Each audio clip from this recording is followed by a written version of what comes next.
All right. Well, thank you and welcome everybody to the relaunch of Gustavo's online book club, which I started during those dark days of the pandemia, and we all were locked up in our houses, and doing the book club along with other things kept me going and kept me sane.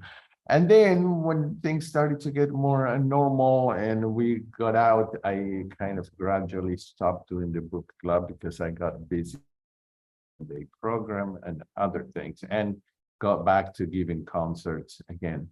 So for those of you who are here or are watching on YouTube and you don't know me, I am Gustavo Tolosa. I'm Dr. Gustavo Tolosa. I have a doctorate in music. I am not a medical doctor. I have been doing these type of webinars for 10 years now regarding whole food plant-based with many doctors and chefs and psychologists, etc. And it's been a wonderful journey. And so we are starting our book club with this book. You can see how I have it already marked. And I hope that you have a copy of this. Okay, so let me make sure. One of you is saying that you can't hear me, so I just want to make if can you all hear? Can you do this if you can hear me? Okay, make sure your computer is has the sound on, okay, or that it's up. All right, so it would be better that you have the book. I don't know if this book is in electronic form or not.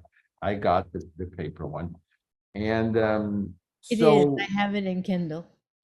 okay, great. Okay, well, I didn't know it was wonderful. So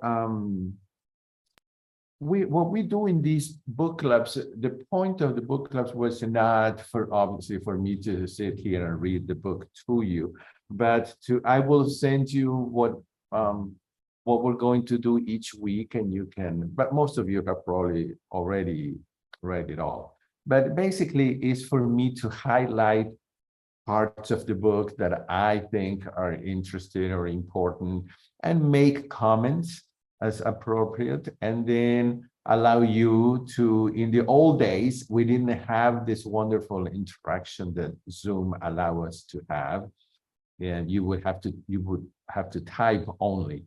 But nowadays, if you want to unmute yourself and talk, that's okay. So I, at the end, will do that. And so if any of you want to say anything, please feel free to do that. So what we're going to do is start in the introduction, that's page 11. But I am just going to highlight things that, well, that just sound, do a special little click in my brain here. On page 12, and I think it's Jane who says this. She says something that I've been saying to many of you in my programs. My parents say that they eat a plant-based diet because they want to live long and die fast. And I really like that. So I'm going to steal that from Jane and Anne Esselstyn, because it really is what I want to do. I just hadn't put it in those terms. And so what that means to me, maybe you can later tell me if it means something different to you, is that we want to live whatever we have in our storage here. None of us know how many years we'll live. You all know that I would like to live a long life. If I can go over 100, I think I would like it. At least that's what I think now. But I want to live long, and in parentheses, healthy and functional, and die fast. if we could all choose, I think that that's pretty much what we would all choose. We don't want a long, painful, this disabling disease, and then it be in a bedridden in a hospital or in a nursing home or even in your home, not being able to move, not being able to feed yourself, not being able to go to the bathroom. I mean, being in pain. We don't want that. Hopefully, it would be a gentle death that we have at the end, and we just go by old age or just one, our heart gives out at one point. But to me, hey, that would be the best way. Live a long life and die fast without any of these nutrition based diseases like heart disease and diabetes and cancer and many others. So, and she says we should all accept the challenge to live long and die fast. And I think that that is a challenge. I accept it. I want to continue learning, and I hope that you all do too. We continue learning, and we take the challenge to live a long and productive and happy life. Then at the end, at the very end of page 12, she says that Anne, Jane's mother, Anne, is fierce, she says. When it comes to plant-based eating, we are 3 generations strong due to Anne's love and delicious persistence. She has charmed every single one in our family of 20 to be plant-based. She is a role model for giving things a go. And that's another inspiring thing, I think, for all of us, if we could find a way to charm our families and friends to at least take a look at this way of eating. It isn't an easy task, and there isn't one way to do it. One way to do it, of course, is to be a good example. So if someone comes to my house and I'm been talking about whole food plant-based and they see me eating a cheeseburger, that's all. It's showing, it's by doing. Other people are a little more aggressive, and they just are in your face, and that's not me. But I'd rather just show by example, and when someone shows interest, just be able to share. Then on page 14, on page 13, I think it's great that they have put what Anne's 10 grandchildren say about plant-based eating, and I think it's really really cute, and I think it's really nice to see how each person puts it in words according to their age.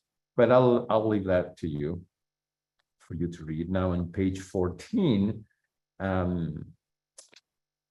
it says more or less in the middle, it says, be tenacious in your drive to change the world around you, whether it's by chatting with interested pals. That's kind of where I am.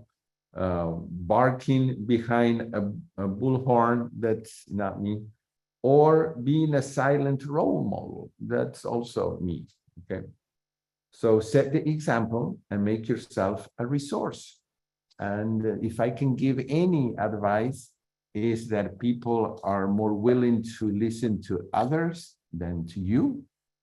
People who know you or me, it's just Gustavo who what does he know? And that's kind of how it usually goes. So usually I can say a few things, but I will usually point them to a movie that they can watch, or to a website, or to a YouTube channel, or something like that, or a website, or Facebook page so that they can see it from somebody else. And then I can say, well, after you watch that movie, Forks Over Knives, let's say, or whatever it may be, let me know if you have any questions. Okay, so then still on page 14, at the very bottom of the page, it says, from Anne. And I think this is, I like to read it because it's like her, it's funny. I have to take my glasses off to read better without glasses. So I grew up eating city pigeons, which my father called quail. Snails off the driveway after a rain, which of course my father called escargot. Then abalone that we caught ourselves and pounded until tender and fried, and roadkill my father found still warm with a gleam in its eye. And the Cryles in my family were famous for our goat roasts, often made with the head of the goat crowned and ruffled on a spike over a fire pit. We even had a goat roast the night before my husband and I were married 16 years ago. And then comes on page 16, one interesting part of the story. This is right above the picture that is on the page where it says, in 1982, my husband, Essie, a general surgeon at the Cleveland Clinic, who also worked with cancer patients, finally grew tired of operating on women with breast cancer and dedicated himself to finding a preventive cure. Wouldn't that be wonderful if a lot of more doctors would wonder if there is a better way? And so what did he start doing? When he started looking around the world, around the globe. And so looking globally, he saw that women in Japan who ate a largely plant-based diet rarely had breast cancer. Let's just make sure we understand that it's not 100% whole food plant-based, but largely. In contrast, when Japanese families immigrated to the United States, and this is what Dr. McDougall, same experience Dr. McDougall had in Hawaii, when he would see 3 or 4 generations of, of people and how it deteriorated their health did. So second and third generation Japanese American women had the same rate of breast cancer as their Caucasian counterparts. So, and let's make sure also that we know that genetics don't change from one generation to another. Okay, so it wasn't genetics, it was basically environment and food. So what did he decide to do, Dr. Esselstyn? He decided to do a study on diet, but felt that if he did a generational study on women, he would be long dead before it was finished. So he chose to work with heart patients, heart disease patients. At this point, Essie announced he was no longer eating any meat or any dairy. And what a wonderful way, what a wonderful man, okay, to say that he felt that if he was going to ask patients to eat this way, he had to do it also. And so there I was, and this is Anne writing, a full-time teacher with 4 children in their early to mid-teens with no time and no idea how to cook a new way. Just remember that during those years, there were no websites or Facebook pages or hundreds of books on whole food plant-based. We knew no one who ate plant-based, absolutely no one. There was no internet, no endless vegan recipe books, and no support other than our imagination. But we did it. We figured it out. And this is what really uh, makes sense now when we sometimes talk about why do doctors not recommend a whole food plant-based diet when it is already uh, proved by science that it works, that it can reverse diseases that are a product of the diet. Why isn't that happening? Well, I think that is because of what I just read here. How can a doctor recommend a whole food plant-based diet if that doctor is not eating a whole food plant-based diet, doesn't have any idea of how to do it? Well, really, it's impossible. I mean, unless it's not impossible. What I mean is that it is impossible if you don't know how to do it. I can be in the same profession. Like I am a musician. I have a doctorate in music. That doesn't mean, and in my doctorate is in piano performance.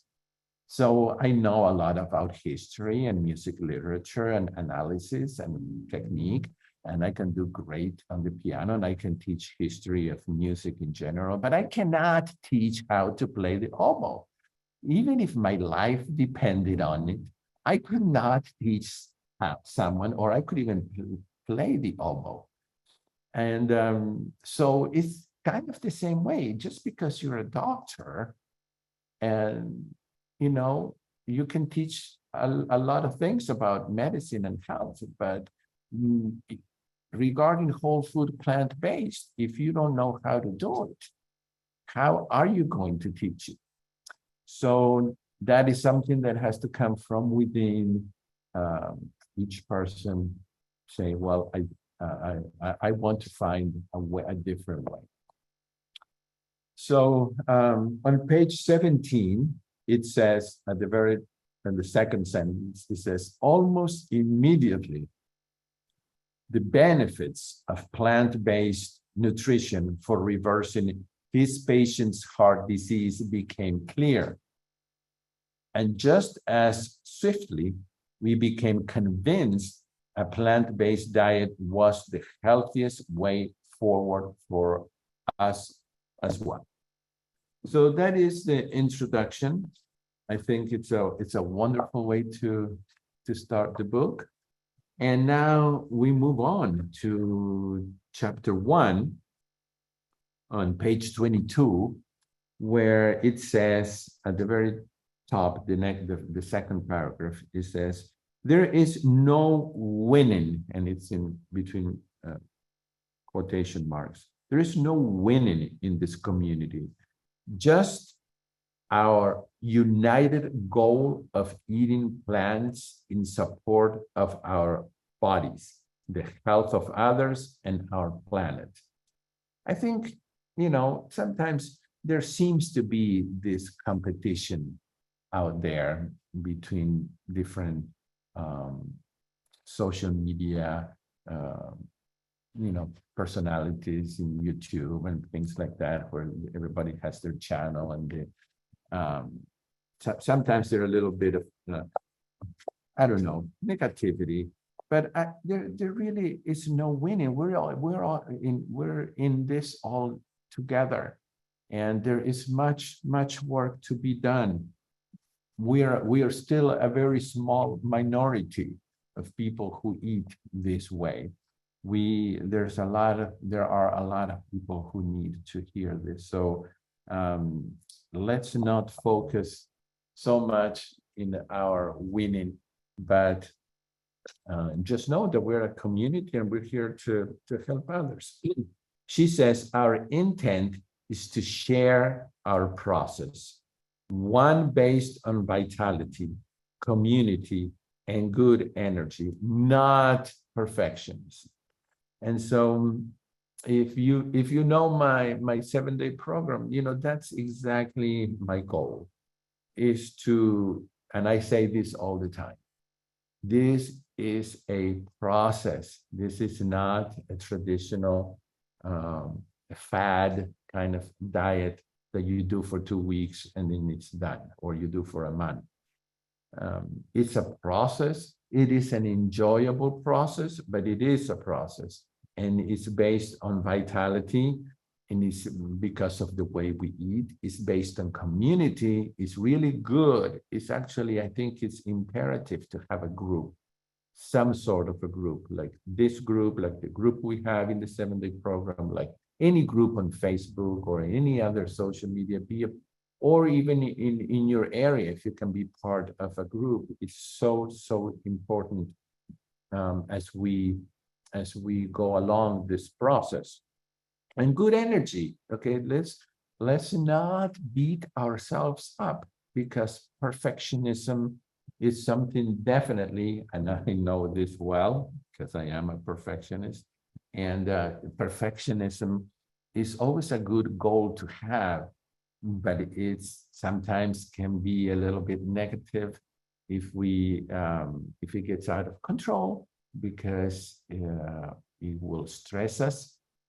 Sometimes some of us will beat ourselves up because we set the bar way too high, instead of learning how to break that level into smaller steps and getting there that way, knowing that if we fall down one day, it's not a big deal. We just get up, we take the next bite. The next bite is something life supporting, fruit or greens or something plant-based, and we're back on. So on page 22, there is a title that says Finding Food Freedom. And the third paragraph says, do not confuse being a plant-based woman warrior. I'm going to say a plant-based man also, because, you know, even though this book says it says woman warrior, I think that we're on all this together. So do not confuse being a plant-based woman warrior with perfectionism. That really is something that happens often, and I see it, and we need to stay away from that. We are all imperfect. We really are, and we are all in some way or another flawed. We are all on a path, and some of us have traveled longer, some of us have fallen more times than others, but we're all in a path, and this is a process again. Okay, so I think this is important to keep in mind. If our plant-based guidelines trigger a troubling urge to rigidity, restrict yourself, please consider speaking with someone on seeking professional help. So there are a lot of recipes in this book, as you've seen, and some of these recipes may not be for me or for you. Some of the recipes may trigger something that is troubling, or that maybe it will be easy for you to derail. So either don't make the recipe, or if you feel that there's a rigidity to restrict yourself, it's they're saying, well, there may be other issues there. Okay, just this week, for example, I had a session with a coach. Okay? I'm a coach, but I also need coaching, because you can't be constantly giving all the time. You also have to fill your batteries. And so sometimes we have to accept that there are other things that are emotional or psychological that we need help. And I think that's a really good thing to do, to have a session with a coach like Dr. Lyle, or like John Pierre, or like many others who are out there, like Chef AJ. I don't know if she's doing that anymore. and just have somebody else to bounce ideas back. Okay. So on page 24, and I'm going to read a little bit, and then I'll stop, and I'll take questions, any questions you have or comments, and then I'll show you a recipe. Okay, so on page 24, the second paragraph says, like each of us, I had to figure out how to move forward with food. That is Jane talking about some of her struggles at a young age. So she had to figure out by her on her own. And let me tell you what, I continue to figure out things. And that's why this is a process. That meant instead of grabbing French fries and froyo, instead of that, choosing baked potatoes and brown rice stir fried, learning that oatmeal in the morning instead of granola bars was not only cheaper, it also lasted longer in my belly. Well, of course, we know, many of you know this. Things that have water in it and fiber will last longer. So a granola bar may have fiber, but doesn't have water. And so it doesn't last as long. It's not that it's more healthy or less healthy, but it's less filling. So then she says, soon enough, I began to feel more comfortable with my food choices, which means that it takes time, my body and myself. And then what a blessed relief to not waste time on body, food, thought. Another wonderful phrase here. What a blessed relief to not waste time on body, food, thoughts. You know, that little voice that keeps our mind going and it's stressful, and and it takes energy out of ourselves. So it felt like a luxury, a welcome absence of that burdensome mindset many of us have around food. One of my friends created a term for this exhausting civil war, and the term is food head. For her, a plant-based diet removed the hulking omnipresence concerns about weight and self-worth. Indeed, that has matched my experience. Plant-based eating released me from a mind laden with body and food-based preoccupations. If I had not found a plant-based diet, what would the toil have been on my body and identity? I feel so wicked lucky that I do not know. I am grateful beyond measure to be a plant-based woman warrior. So let's pause here and see if any of you have any comments. And like I said, you can type or you can unmute your microphone, or if you have any questions that you want to ask at this point.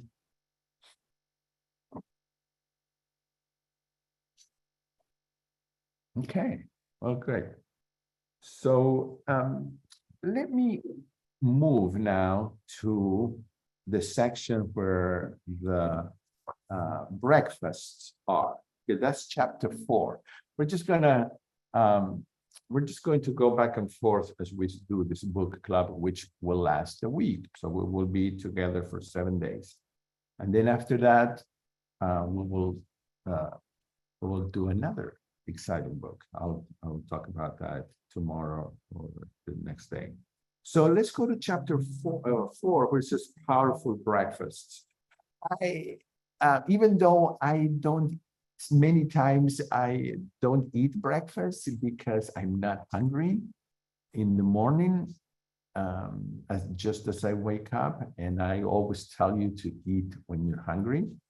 And so many times I don't eat breakfast, and then by the time I am hungry, it's getting close to lunchtime and I decide, well, what the heck, I just wait a little longer and do lunch.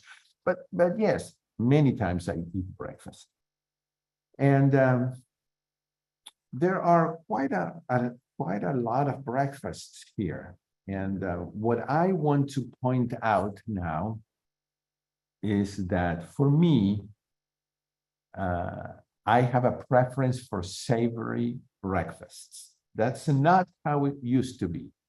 When I started my journey through the whole food plant-based way of eating, I wanted sweet things, and it usually was oatmeal with a lot of fruit and even maple syrup or brown sugar, and I some once a week I would make pancakes with fruit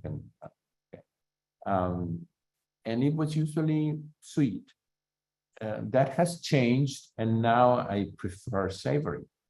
So I will be making 2 or 3 of these for you. Today I'm going to show you one, and then tomorrow I'll probably show you a couple. And but my main focus when I eat breakfast, besides that I like savory, that's kind of irrelevant because you've got to eat whatever you like.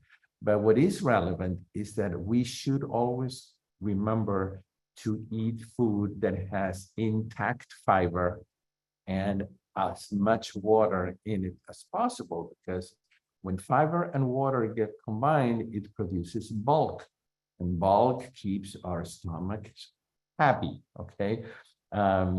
It takes time for the fiber to digest, or usually many times, doesn't digest, and that's why it detoxifies us. So it makes food, it helps us to feel full for longer periods of time. So that's what I want to encourage you as you read this whole book and you want to try recipes. There are some recipes that are very elaborate, and I like to make elaborate recipes sometimes, but I don't have a lot of time anymore. And so now I stick with simple, and that's what I do in the 7-day program some of you have taken, is how to make simple meal ideas that you can just do and with very little time, and that they're delicious. So I chose one today because it sounded it sounded very interesting. I never really thought of making oatmeal with lemon. So I chose on page 65 to try today, and I did the lemon oatmeal. I love lemon. I love that tanginess. I love lemons and limes. So I decided to make this, and I made a few little changes. Okay, so I think it's worth trying this because it was truly delicious. And remember also what I tell you. Try to not make 1 or 2 servings of your meals. It's kind of silly to waste, to not make more, so that later on when you're hungry, you don't have to cook something else. And you always have, as you make meals during the day, if you can double a recipe or triple a recipe, and if it can be frozen or kept in the refrigerator, always, that's a great way to always have food available, because that's one of the issues sometimes, is being hungry and not having food available. And so running across the street or getting in the car and going to buy something that is not a good choice. Always have food in your house that is compliant. So what are the changes that I made? First of all, I doubled the recipe, because I tend to double. I should have tripled it or quadrupled it because it was so good, and that I want to have it tomorrow, but there's none left. But I doubled it, okay? So instead of half a cup of steel cut oatmeal, I put 1 cup. And instead of having, then let's see, yeah, so everything was double. 1.5 cups of water, I used 3 cups of water. And so I, lemon zest, lemon juice, everything was double. The thing that I did not use was maple syrup. I don't particularly think it's bad. I just, again, what happens? I always, if possible, I go with the whole thing. Okay, just like we eat a olive, instead of having olive oil with no fiber and no water and basically no nutrients in it, and it's 100% fat. Instead of having 100% sugar, I decided to go with something that is whole food. And so I added some dates. Okay, so I was going to put 3 dates, but since I'm doubling the recipe, I put 6 dates that I chopped. Okay, so dates are whole foods, they have fiber. And since I put them in the water, they were also absorbing water. Then, of course, I had berries, which is my favorite thing to have: blueberries, blackberries, raspberries for the antioxidants. And I did put flax seeds that were ground, but what I took out was the walnuts. You don't have to take them out. Why did I take them out? Well, because I always try to limit the amount of fat, even if it's good fat.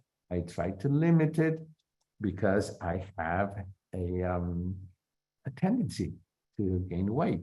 And so, and since I don't really care so much about nuts in general, I decided that if I'm going to eat walnuts or any other nuts, I'll put them in a salad where it's not combined with starch. And that is a better combination of food. So I didn't put the walnuts, but again, if weight is not a problem, go ahead and I actually, if I was going to eat this once a month, let's say, I would probably just add a few walnuts.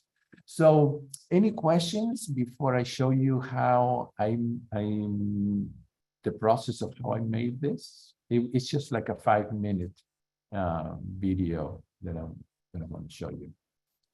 Any comments or questions? Okay.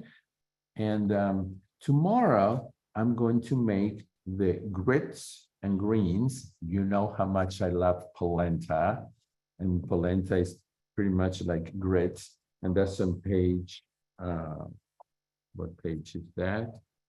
It's page 71. So if you want to try that with me, we can do that. So can you substitute rolled oats for steel cut oats? Yeah, you can. Actually, I like to do oat groats. Again, why? Because the oat groats is the actual grain as it comes out of the plant. And I always prefer to have it whole.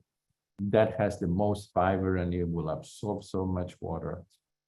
Just make sure that if you use rolled oats, that it's not the quick cooking, that it's just rolled oats. But that's great. Yeah, that will work. You'll probably have to cook it for less time though. Okay, so Yeah, let me. and Gustavo, Yes.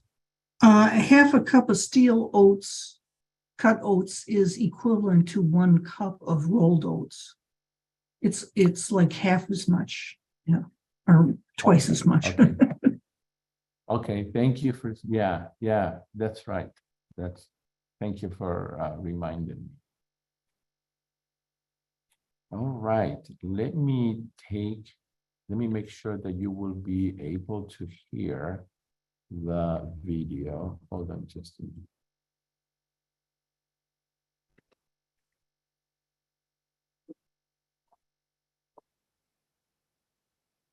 I have learned that to show a video, I have to turn off my earbuds here. Would you use uncooked whole oat groats? Yes, I mean, it's, but I mean, I would have to put it in the water and cook it. Is that what you were asking? I'm not sure.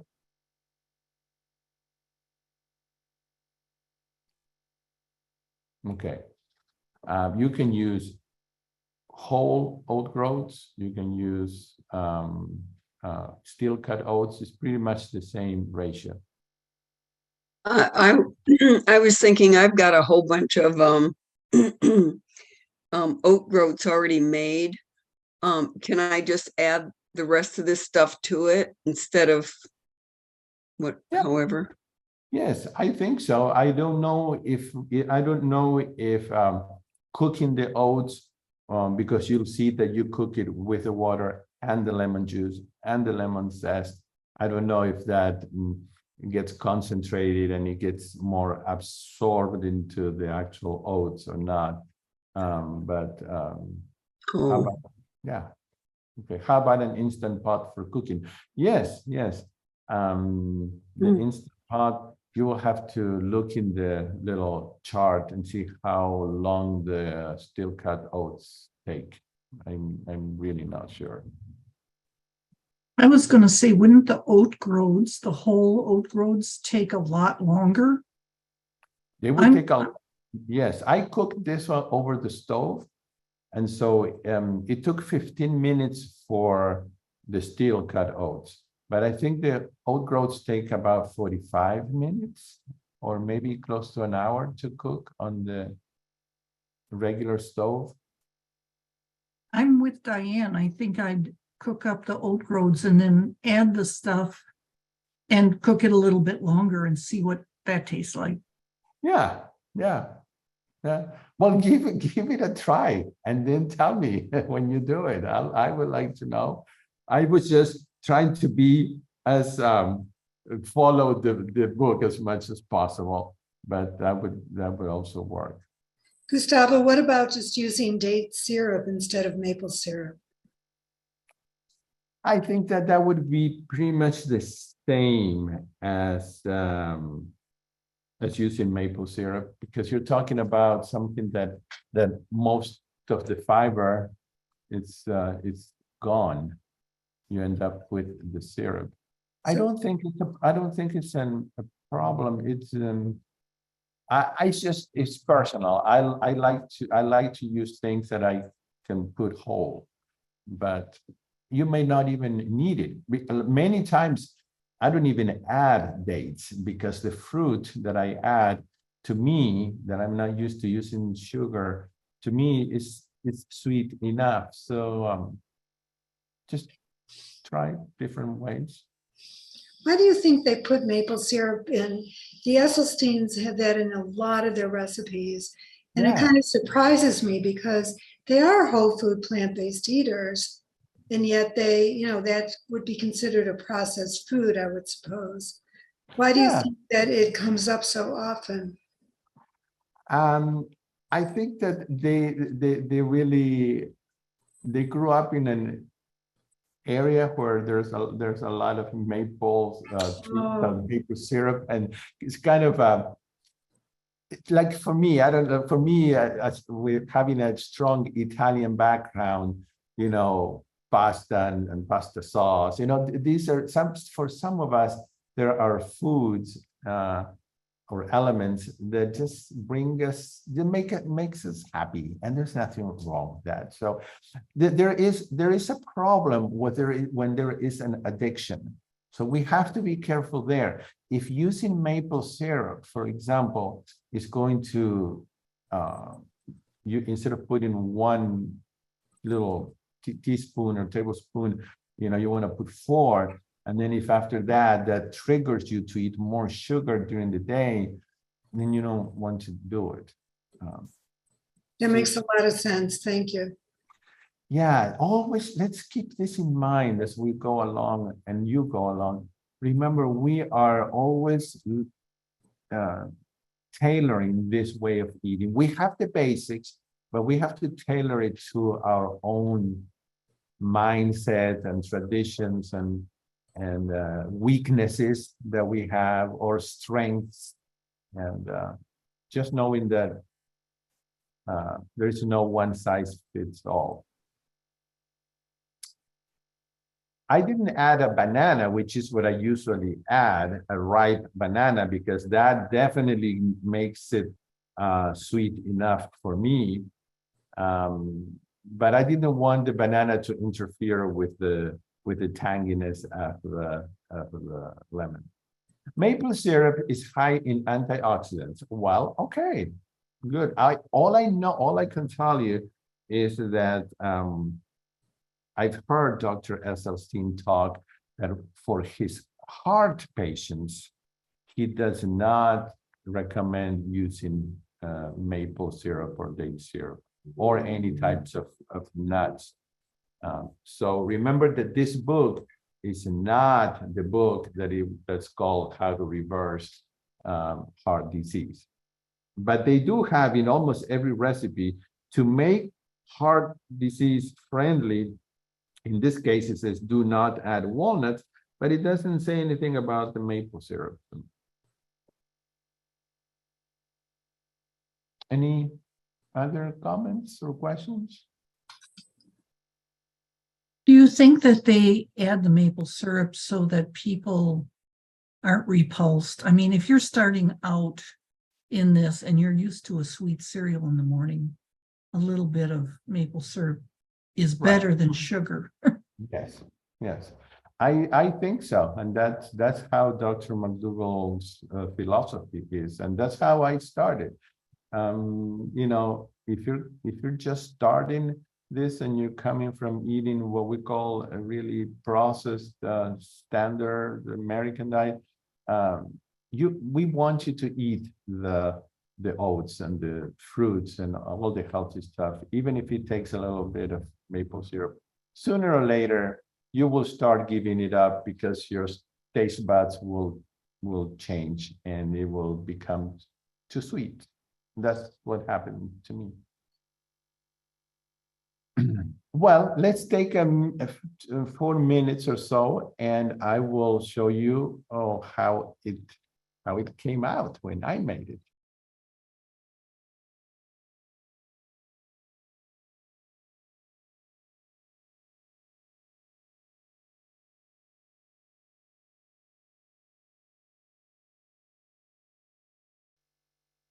All right, very good.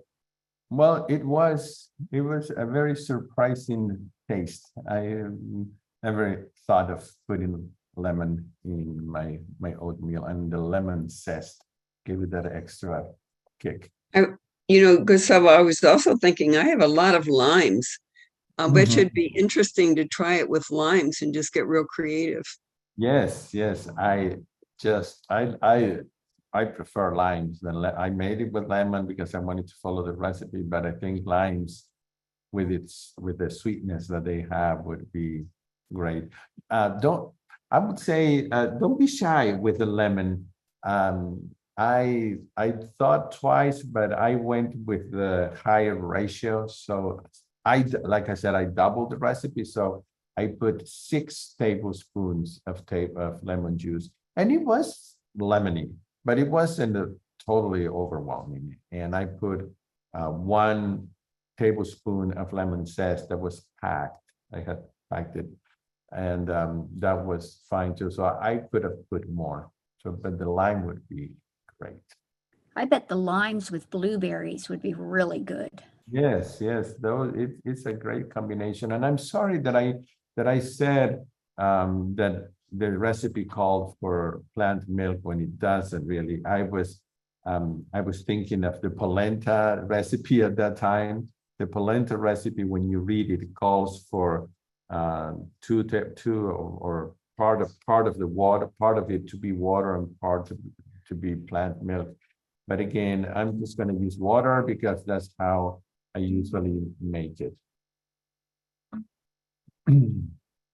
Any other thoughts or comments?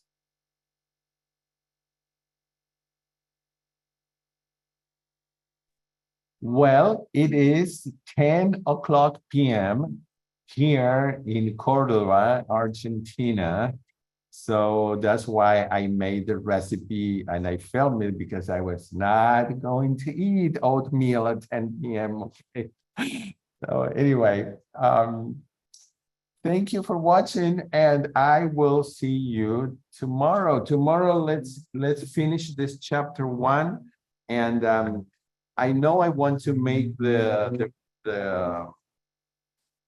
grids with greens, and I probably want to try the blueberry summer corn muffins. I haven't decided yet if I want to do that, but I haven't made muffins in such a long time that I think I might try it. And I'm really not going to eat them for breakfast, but I will probably freeze them for when I want a little afternoon snack. Or if I want to have tea with friends or something, I'll just do that. Okay, I'll see you tomorrow. Have a good evening, everybody. Okay, Good night. bye-bye. Thank you. Thank you.